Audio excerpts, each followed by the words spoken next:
ยับขยับแล้วทักขยับขนาดนี้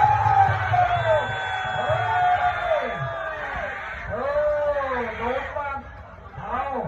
ดนมาเอาแล้วหาไม่ไหวเอายังเซ่อยู่ขนาดนี้โดนมาไปแล้วเอาเข้ามาเสียบมาดีกว่าสบายใจขนาดนี้